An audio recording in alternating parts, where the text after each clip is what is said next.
Para quem gosta de fazer metas de futuras leituras, vou trazer aqui 12 sugestões de livros que você deveria considerar ler em 2026. São 12 livros que eu li por lazer, mas que ampliaram muito a minha visão de mundo, minha percepção de assuntos que são importantes. Vou partir aqui dos temas mais universais para os mais individuais. E eles estão separados aqui em pares, uma ficção para cada não ficção. Só existe uma correlação que é bastante direta. O livro de não ficção que eu vou apresentar é exatamente o plano histórico do livro de ficção, mas os demais são correlações que eu fiz ao longo das leituras. Começando por, então, uma ficção para esta não ficção, um livro que eu li neste ano, Calocaína. Vou falar da não ficção primeiro, que fica mais legal. 10 drogas, as plantas, os pós e os comprimidos que mudaram a história da medicina. O que é que esses dois livros têm em comum? O impacto social, político, econômico, individual também, do desenvolvimento de algum tipo de medicamento para a sociedade. Nesse livro aqui nós conhecemos a origem, o desenvolvimento de alguns grupos de substâncias. Por exemplo, nós temos aqui a ópio e morfina, vacina, a heroína, antibióticos, anticoncepcionais. Então, cada grupo desses medicamentos tem aqui um capítulo dedicado. E é muito interessante você observar como o comportamento social ajuda a disseminar ou a combater o desenvolvimento de certas substâncias. Me chama muita atenção aqui em relação a anticoncepcionais, principalmente, que os principais relatos de experimentos humanos, a princípio, os principais relatos de efeitos colaterais, foram desconsiderados porque os médicos consideravam que mulher é muito exagerada, imagina. Nossa, a mulherada aí tá falando que tá com enjoo por causa da pílula, tá com dor, imagina, mulher é tudo fresca. E eram efeitos colaterais reais. Algumas mulheres morreram em decorrência desses primeiros anticoncepcionais, que eles tinham uma concentração hormonal altíssima, porque o relato delas foi desacreditado. Se hoje, com tanto avanço, o anticoncepcional ainda traz tantos efeitos, principalmente para a parte vascular, imagina naquela época, né? Enfim. É um livro muito interessante sobre a história aí do desenvolvimento dos medicamentos. A ficção para esse tema, Calocaína, um livro que até já tem resenha aqui no canal. É uma distopia escrita pela Karin Boye, uma escritora sueca, e é um livro muito interessante pelo seguinte: o narrador aqui, que é o protagonista também, é o desenvolvedor desta droga, que, segundo ele, seria ótima para o regime em que eles vivem, como em toda distopia, um regime ditatorial, controlador, de um estado controlador. E isso aqui seria tipo um soro da verdade. A calocaína, quando injetada, tiraria do indivíduo qualquer véu de individualidade. Ou seja, a pessoa iria falar livremente tudo o que ela pensa, tudo o que ela acha, tudo o que ela viu, sem a opção de mentir para o Estado. Como ele é um entusiasta do Estado, do regime, ele acha que ele está fazendo um bem maravilhoso e, de repente, né, é claro que ele acorda e percebe que não é bem uma vantagem ter esse tipo de coisa. Vejam depois, por favor, a resenha, comento com mais detalhes sobre o enredo e também as minhas impressões, as minhas interpretações a respeito do andamento deste livro. Bom, segundo par aqui, ainda nós nos mantemos com um pezinho na ciência. Podemos falar aqui que esse parzinho representa a ética médica. Talvez as consequências da falta de ética médica seja mais adequado. Nós temos aqui então uma ficção, Frankenstein, para uma não ficção, Baviera Tropical, a história de Joseph Mengele, o médico nazista mais procurado do mundo, que viveu quase 20 anos no Brasil sem nunca ser pego. Sim, isso tudo é o subtítulo aqui deste livro, da Bettina Anton, Um livro excelente que eu também li este ano. Tem alguns capítulos que são, sim, de difícil leitura, porque embora o livro se concentre mais no período mais final da vida aqui do Mengele, quando ele de fato estava aqui no Brasil, e o período anterior em que ele passou pela Argentina, para nós entendermos qual era o impacto do Mengele, por que ele era tão procurado e principalmente porque a sua alcunha era Anjo da Morte, a Bettina também traça aqui um caminho dele pelos estudos científicos. Ele de fato era médico, de fato foi um estudioso e usou muito mal o que aprendeu, porque ele usava as vítimas dos campos de concentração como cobaias para experimentos absolutamente cruéis. Ele tinha uma fixação por gêmeos, porque ele gostava muito de estudar genética e, enfim, adorava pegar gêmeos para fazer experimentos com eles e ver se os corpos se comportavam da mesma forma. Os gêmeos, inclusive, foram o estopim para que o Mengele fosse finalmente encontrado aqui no Brasil. Infelizmente encontrado já depois do seu falecimento, 6 anos depois do seu falecimento. Uma das gêmeas estava com uma doença que os médicos não conseguiam entender. Elas, claro, não sabiam dizer a que tipo de experimentos elas tinham sido submetidas. Até então, essas vítimas sobreviventes não tinham contato entre si, então uma delas, a senhora Eva, começou a juntar vítimas sobreviventes do Mengele para tentar forçar as autoridades a intensificarem essas buscas pelo Mengele, para que elas pudessem finalmente saber, né, a que tipo de experimentos elas foram submetidas. Nunca souberam, porque essa mobilização aconteceu já depois da morte dele. Depois dessa mobilização, logo, as autoridades chegaram aqui a esse nome falso com que ele foi enterrado e também ao endereço que se supunha ser do Mengele. E esse endereço era, essa ligação entre o Mengele e o endereço aqui no Brasil era da professora, da Bettina Anton. Então ela conhecia quem acobertou o Mengele aqui. Eu sabia por alto dessa passagem do Mengele aqui no Brasil. Passagem não, ele ficou 18 anos aqui. Só que antes dele ficar esses 18 anos aqui, ele já estava há quase 20 fugindo em outros países. Ele ficou algum tempo na Argentina, ficou no Paraguai, conseguiu cidadania paraguaia. Depois só que ele veio aqui para o Brasil. E ele veio para cá depois que o Eichmann foi capturado lá na Argentina. Como, né, que é uma pessoa, que um rosto relativamente conhecido consegue passar despercebido por tanto tempo? Foi uma leitura muito interessante, apesar de alguns capítulos, evidentemente, serem terríveis de se ler. Mas é uma obra muito bem escrita. E eu sou correspondente na ficção Frankenstein, da Mary Shelley. Essa história aqui já é bastante conhecida, mas ainda assim o livro é surpreendente. Existe aquela dita surpresa, que já não é mais surpresa para ninguém, né? Que Frankenstein é o nome do médico e não do monstro. Mas, na minha opinião, o monstro também não é a criatura, é justamente o médico, justamente pela falta de ética.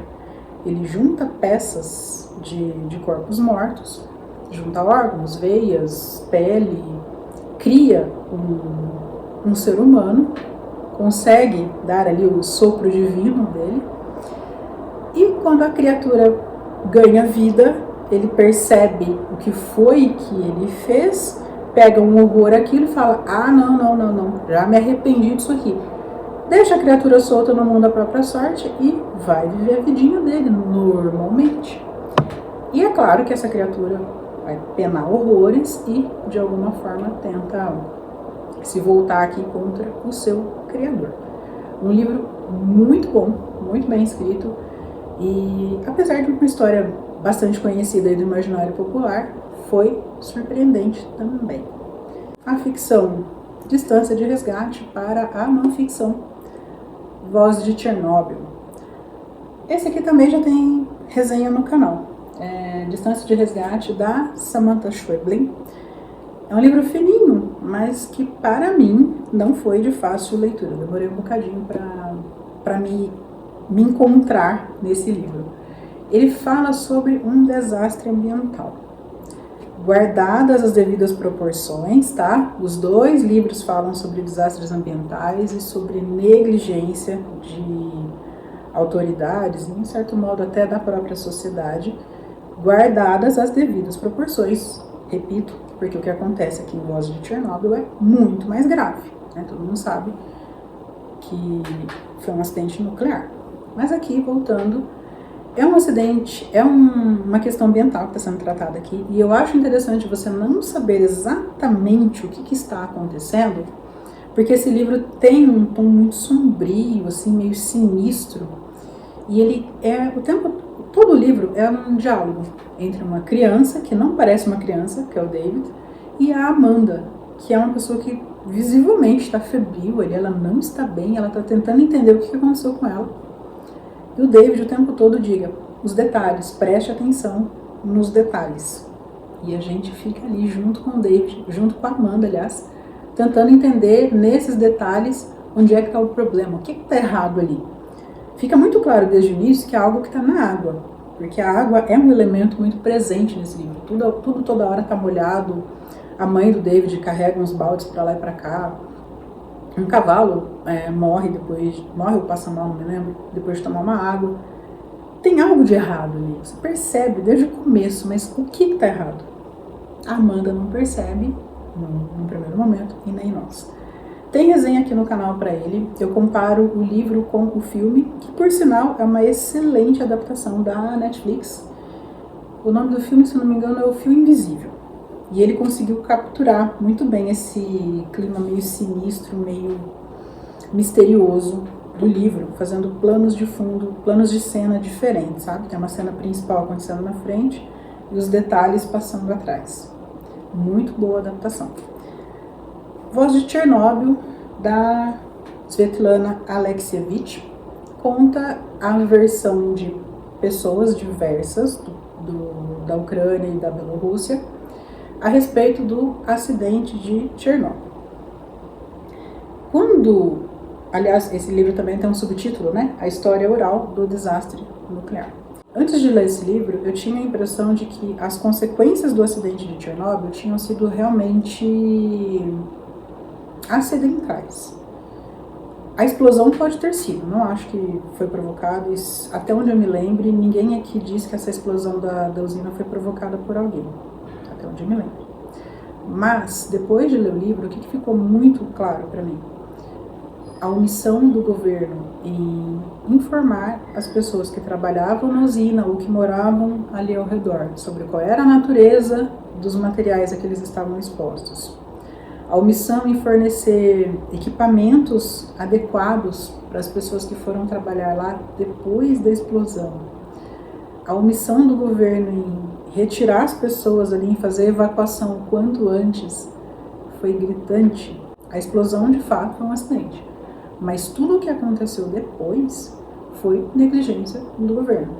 As pessoas não tinham ideia de que elas mexiam com uma radiação que poderia ocasionar todos os danos que ela ocasionou.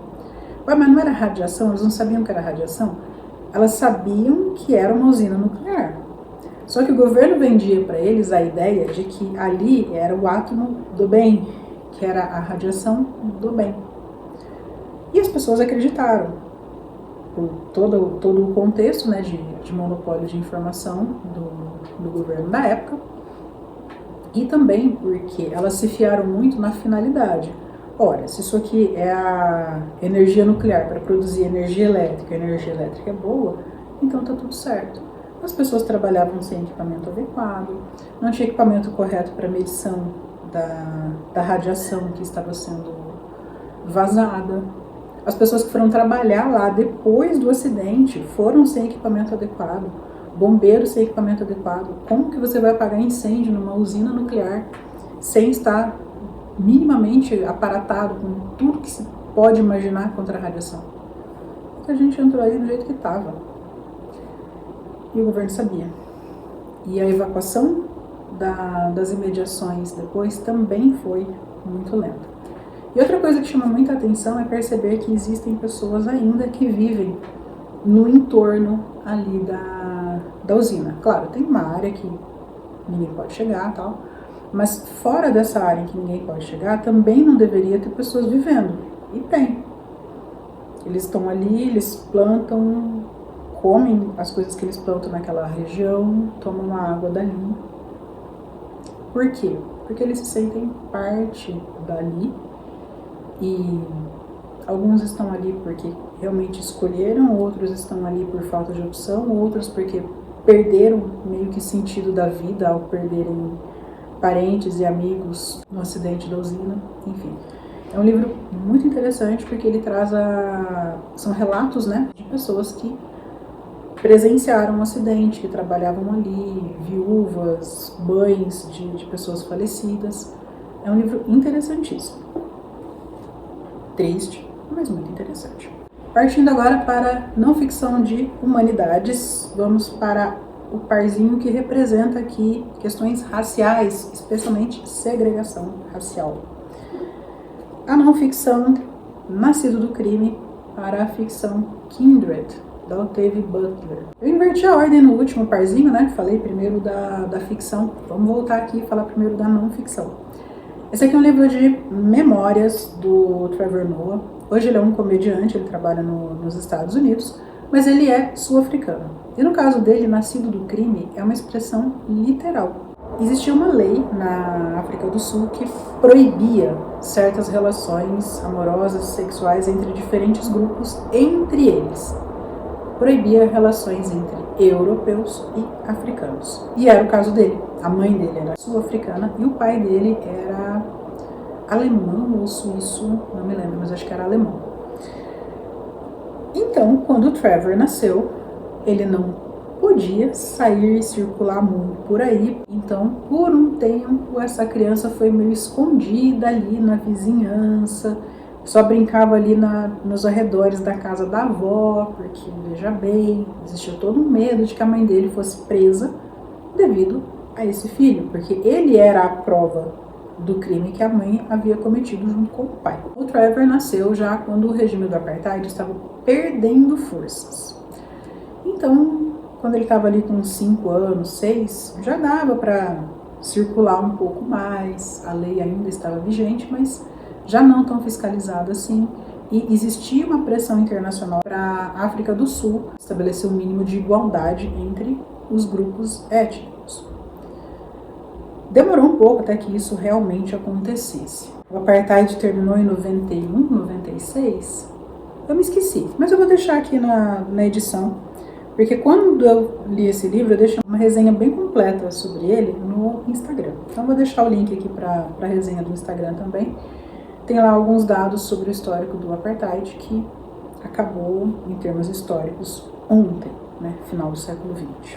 Durante a infância do Trevor, é que acontece essa pressão internacional, o regime vai ali aos poucos perdendo força e ele vai também ganhando uma certa liberdade.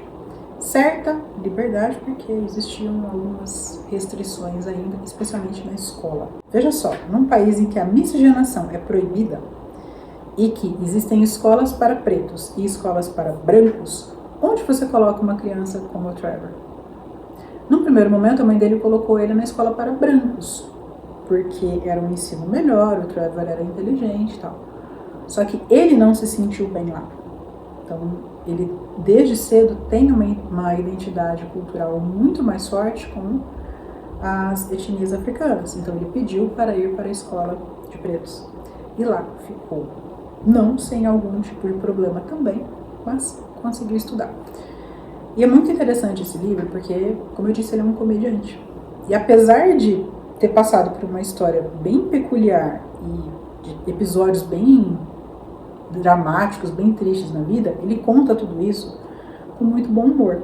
Então, apesar de ser um livro cheio de história triste, em vários momentos aqui é possível dar risada. A ficção correspondente a este contexto é Kindred, da Octavia Butler, um livro maravilhoso de ficção científica, um dos meus preferidos de ficção científica. Ele é sobre viagem no tempo, mas é uma viagem no tempo em que não importa como ela chega, por que ela vai... Bom, porque até importa, mas como que essa viagem acontece? Isso não é dito e não faz diferença. A questão aqui é a seguinte, a Dana é uma mulher que vive nos Estados Unidos em época ainda de uma repressão racial muito forte. Ela é uma mulher negra, tá morando junto com o namorado dela, que é um homem branco. Eu acho que eles só são namorados ainda, se eu não me engano, eles ainda não são casados. Mas enfim, nós temos aqui também uma relação birracial, que não é bem vista pela sociedade, porque nós estamos falando aqui dos Estados Unidos em torno dos anos 70. E em algum momento ela de repente volta para o passado. Que passado? O passado da época ainda de escravidão. Então ela de repente se vê numa situação de perigo, salvando um menino que também está em perigo, e por salvar este menino quase que ela leva um tiro. Ela não entende muito bem onde ela está, em que tempo ela está, mas ela já se liga que coisa boa não é, pela forma como ela foi tratada e pelas roupas que aquelas pessoas usavam. E quando ela tem essa primeira volta no tempo, o namorado dela tá junto. Ele vê que o corpo dela some por um instante e volta. Ele vê ela desaparecer e voltar. Então não é só algo mental, ela realmente sai e volta. Essas viagens no tempo começam a acontecer com cada vez mais frequência e ela fica cada vez mais tempo presa nesse passado. E bom, não é spoiler dizer que em algum momento o rapaz vai junto com ela. E aí fica mais marcada ainda a diferença de tratamento entre uma pessoa branca e uma pessoa preta em 1700 e alguma coisa. É um momento ali no século XVIII. E ela vai entendendo por que ela está voltando, qual que é a função dela ali nessa viagem no tempo. Uma das partes mais marcantes aqui é quando esse rapaz, né, o namorado dela, volta, e para ele aquilo não parece tão ruim assim. Ele diz isso com todas as letras. A gente vivendo aqui não parece tão ruim assim. Terrível. Mas assim, que livro bom. Maravilhoso para a gente pensar sobre, além da questão racial, a questão da perda de direitos que você tem. Ainda que esses direitos sejam muito questionados por outros grupos, você sabe que você os tem. Mantendo a discussão ainda em questões raciais, mas em algo mais específico aqui do Brasil, para a não ficção Corações Sujos, do Fernando Moraes, nós temos a ficção Nihonjin, do Oscar Nakazawa. E esse aqui é o único parzinho aqui que tem uma correlação direta. Este livro fala exatamente sobre o pano de fundo histórico que dá origem para esta ficção. Nós estamos falando de imigração japonesa no Brasil e a aceitação ou não da derrota do Japão na Segunda Guerra Mundial. Como assim? Bom, já existe um vídeo aqui para Corações Sujos no canal, que é um dos meus livros preferidos, acho uma história fascinante e é algo que não é muito comentado, mesmo aqui no interior de São Paulo, que é onde se desenrola a maior parte dessa ação, isso não é muito falado. O que aconteceu de fato? Quando os japoneses vieram para o Brasil, eles já encontraram um ambiente muito hostil. Bem antes do início da Segunda Guerra, os japoneses já eram mal vistos pela população aqui do Brasil por pura xenofobia. Questão de diferença de cultura, de idioma, de aparência, enfim. Eles sofreram bastante para conseguir algum tipo de aceitação social aqui e demoraram muito para conseguir isso. Quando o Japão perdeu a Segunda Guerra Mundial, muitos desses japoneses não acreditaram na derrota, porque afinal de contas, o exército japonês vinha de um histórico muito grande de grandes vitórias. E em 5.000 anos, eles nunca tinham perdido uma guerra. Como é que iam perder agora? Não fazia sentido para eles. E da forma como eles eram tratados, fazia sentido que eles duvidassem da imprensa brasileira também, né? Então, esses japoneses que não acreditavam na derrota do Japão começaram a perseguir japoneses que tinham acreditado que, de fato, o Japão tinha se rendido.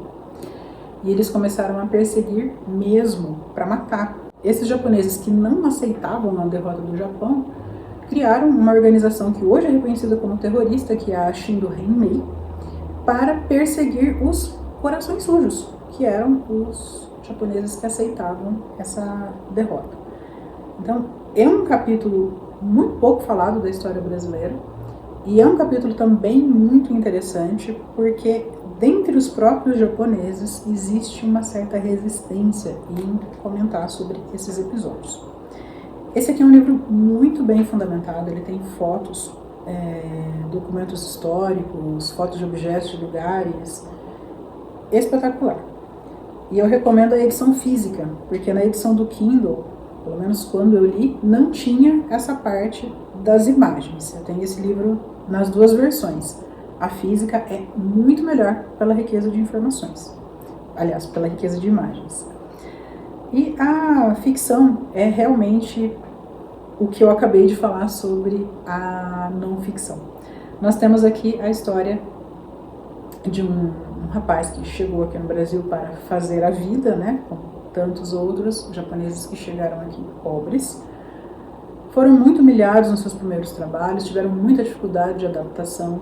Aqui nós temos a história do seu Hideo Inabata, que foi um japonês que chegou aqui por volta ali dos anos 1920 a 1929, que era muito orgulhoso de ser japonês, ele gostava muito das suas raízes e ele mantinha o sonho de voltar rico para o Japão, que era a ideia de muitos dos que deixaram o Japão naquela época. O Japão estava passando por um momento de pobreza mesmo, embora o imperador não admitisse, né? Mas as condições para os japoneses lá também não estavam boas. Então, qual era o incentivo?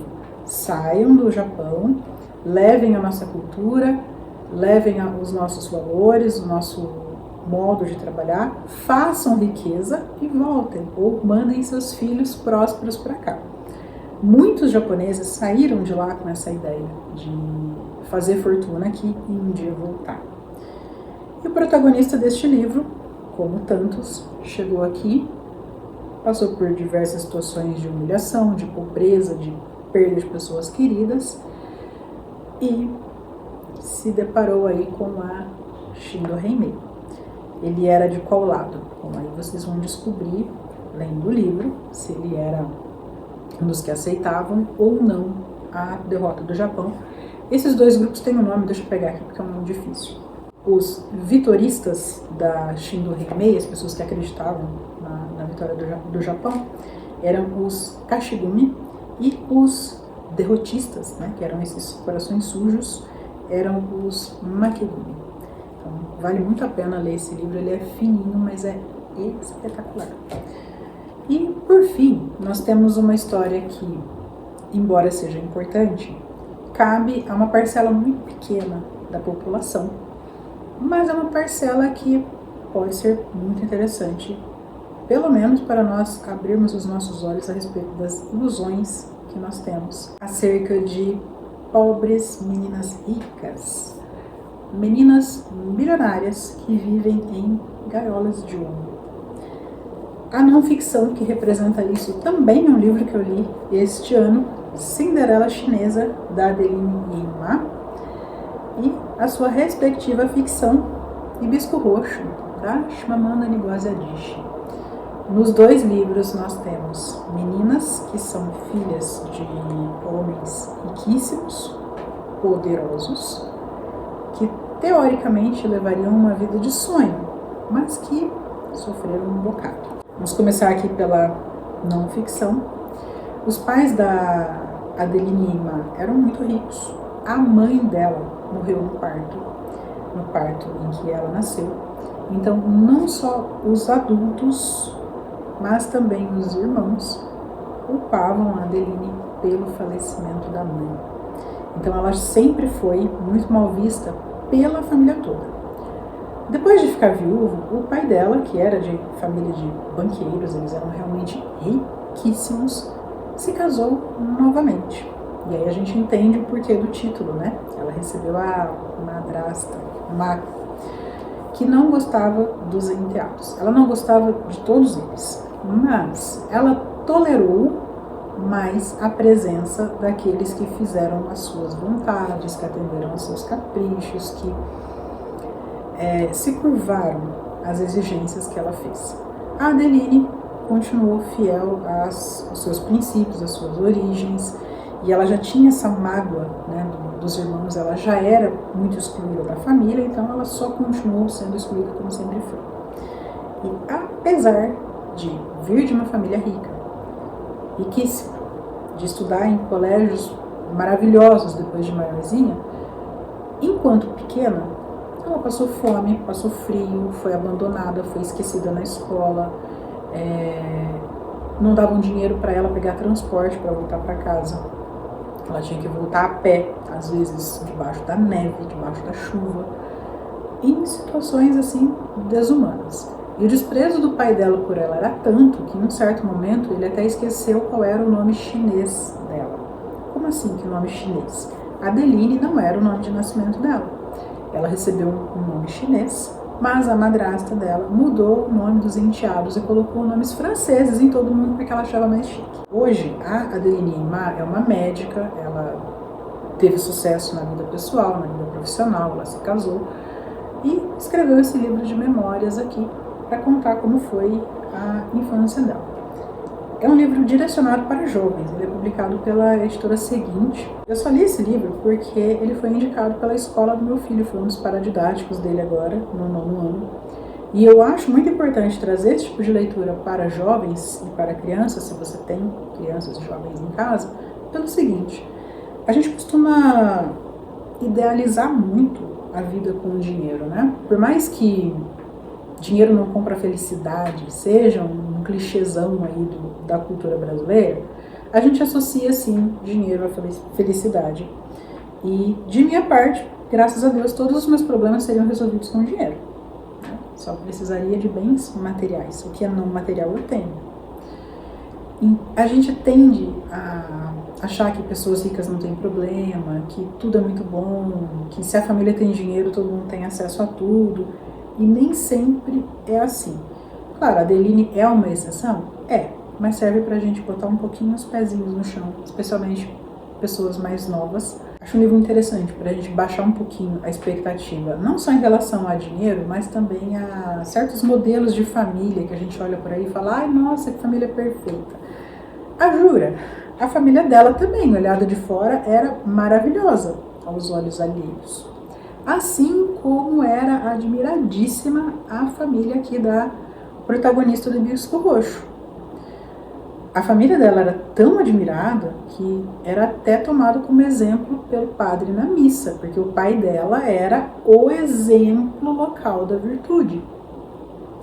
Fora de casa podia ser, mas e dentro de casa? Péssimo marido, péssimo pai, super cruel com as pessoas que deveriam ser as mais amadas e respeitadas por ele. Aqui nós temos um dono de várias empresas, especialmente de um jornal de grande circulação na Nigéria, que apesar da sua riqueza, deixa os filhos em algumas situações de vulnerabilidade. No caso deles, a vulnerabilidade não é a material, é a emocional e até a afetiva, porque essas crianças não se sentem amadas exatamente, eles se sentem controlados, e eles realmente são muito controlados.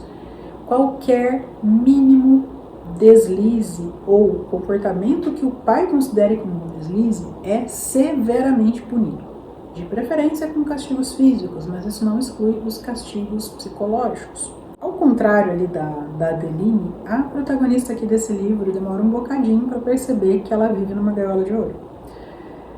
Ela precisa ficar um tempo longe, olhar sua casa de fora para perceber que aquela família não é muito normal. E esse tempo meio longe é junto com a tia Ifeoma, que é o melhor personagem desse livro. A mãe também é um personagem interessantíssimo, mas a tia Ifeoma é um ponto de luz assim na história, porque ela é irmã desse pai e ela não aceita que ele tente dar ordens na vida dela. Ele manda em todo mundo, nela não. Sensacional essa tia Ifeoma. Então, como todo livro da Chimamanda, é uma obra muito bem escrita, é o tipo de livro que a gente pega e não consegue largar. E acho que é o romance de estreia da Chimamanda, se não me engano. Deixa eu ver. Eu não achei aqui nas orelhas do livro a confirmação sobre se ou não romance de estreia, mas se não for, eu deixo uma errata aqui. Eu tenho quase certeza de que é o primeiro romance que ela publica, e que livro bem escrito, realmente um jeito maravilhoso de se lançar no mercado.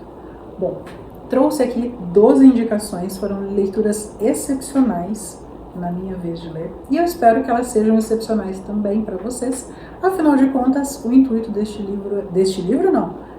vídeo e deste canal sempre é incentivar a leitura de quem me assiste. Muito obrigada pela sua companhia até aqui. Nós nos vemos nos próximos vídeos. Até mais. Tchau!